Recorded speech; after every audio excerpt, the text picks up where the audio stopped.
The applause had already started when the single father realized the trophy in his hands was never meant to be his. He stood at the back of a crowded corporate hall, wearing the only navy suit he owned, while his name disappeared from the giant screen above the stage. Then he watched the CEO walk forward and place the top seller award into the hands of her own son. Hundreds of employees clapped, cameras flashed, and nobody seemed willing to notice the man standing silently in the shadows with a stack of sales reports proving that the award had been stolen from him. What happened next would expose a truth that the company had tried desperately to hide.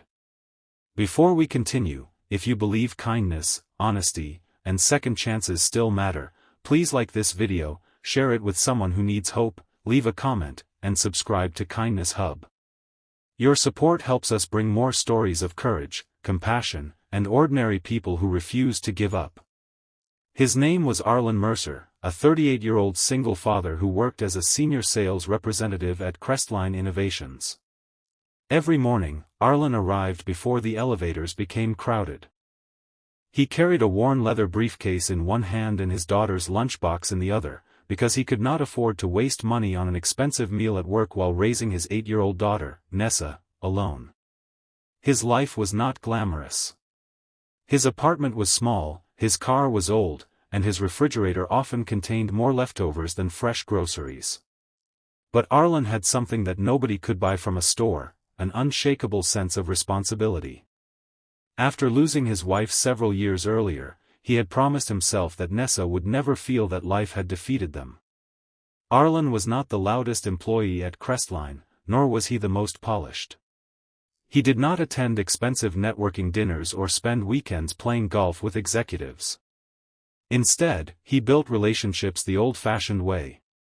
He answered customer calls late at night, visited struggling clients in person, remembered birthdays, and treated small customers with the same respect he gave major accounts.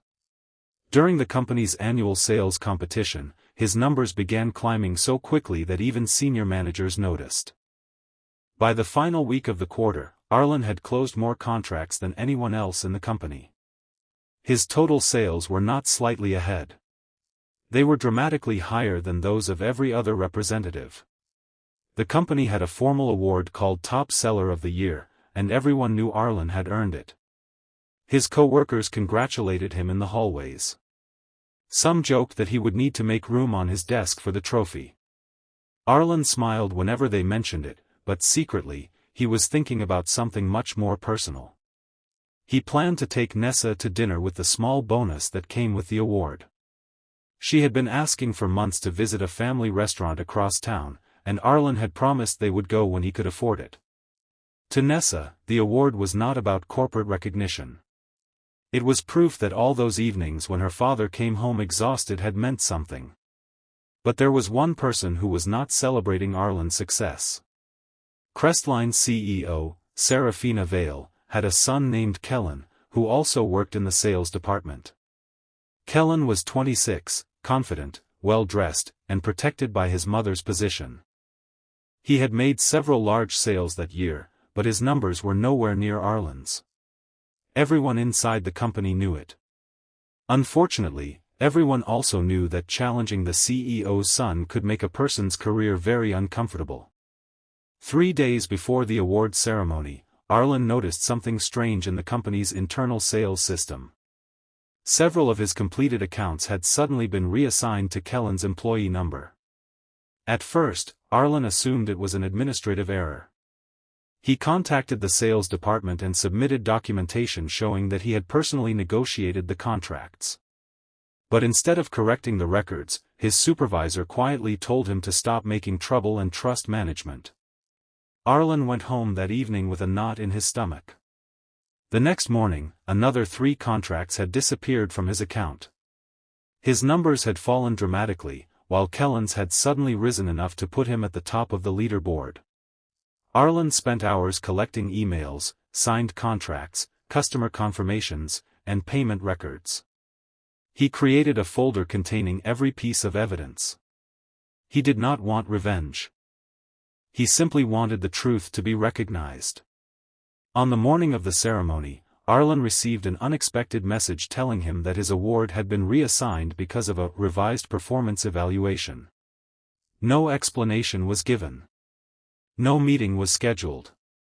His supervisor merely apologized and told him that these things happened in large corporations. Arlen stared at the screen for several minutes, feeling as though someone had quietly erased an entire year of his life. That afternoon, he almost decided not to attend the ceremony. Then he remembered Nessa. She had drawn him a little picture that morning of her father standing on a stage holding a trophy. She had written beneath it, in uneven handwriting, that she was proud of him. Arlen folded the drawing carefully and placed it inside his jacket pocket. He decided he would attend, not for the trophy, but because he wanted his daughter to learn that dignity was not something another person could take away. The ballroom was bright and elegant in the clear afternoon light pouring through enormous windows. Executives sat near the stage while hundreds of employees filled the tables. Arlen sat quietly near the back. When the top seller announcement began, he already knew what was coming. Still, hearing Kellen's name echo through the room felt like a physical blow. The applause sounded distant. Serafina Vale smiled proudly as her son walked onto the stage. She handed him the trophy herself. Arlen lowered his eyes. His fingers tightened around the little drawing in his pocket. He could have stood up and shouted. He could have embarrassed Kellen in front of everyone. Instead, he remained seated. His restraint was not weakness. It was the last piece of control he had over a situation designed to make him feel powerless. Then something unexpected happened. At the entrance to the ballroom, Chairman Everett Rowan arrived. The chairman rarely attended internal award ceremonies. He was the company's founder, a 70-year-old businessman known for believing that employees were the foundation of every successful organization. He had been away for several months overseeing a major expansion project, and nobody had expected him to appear that afternoon. Everett watched the stage for only a few seconds before noticing the uncomfortable silence around Arlen. He saw employees avoiding eye contact. He saw one department manager looking nervous. Most importantly, he noticed that several people were applauding without smiling. After the ceremony ended, Everett asked for the sales records from the previous quarter. What he found disturbed him. The original transaction records showed Arlen had generated the highest sales. The reassigned contracts had all been moved into Kellen's account within days of closing. Several customer emails specifically named Arlen as the representative who negotiated the deals. Everett did not confront Serafina immediately. Instead, he ordered an independent audit. The audit uncovered something even worse. The sales figures had been manually altered. Internal access logs showed that senior management credentials had been used to transfer Arlen's contracts to Kellen. The changes had not been accidental. They had been deliberate.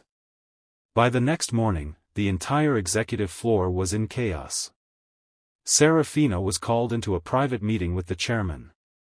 Kellen was asked to surrender the trophy. Several managers who had participated in the manipulation were suspended pending investigation. But Everett did not stop there. He wanted Arlen brought into the room. Arlen entered carrying the same worn briefcase he had brought to work for years. He expected anger, embarrassment, perhaps another accusation. Instead, Everett placed the original sales report on the table and told him that the company had verified his achievement. Arlen had been the true top seller. For a moment, Arlen could not speak. He thought about the late nights. The cancelled weekends. The bills he had worried over. The mornings when he had left Nessa sleeping because he needed to reach the office before everyone else.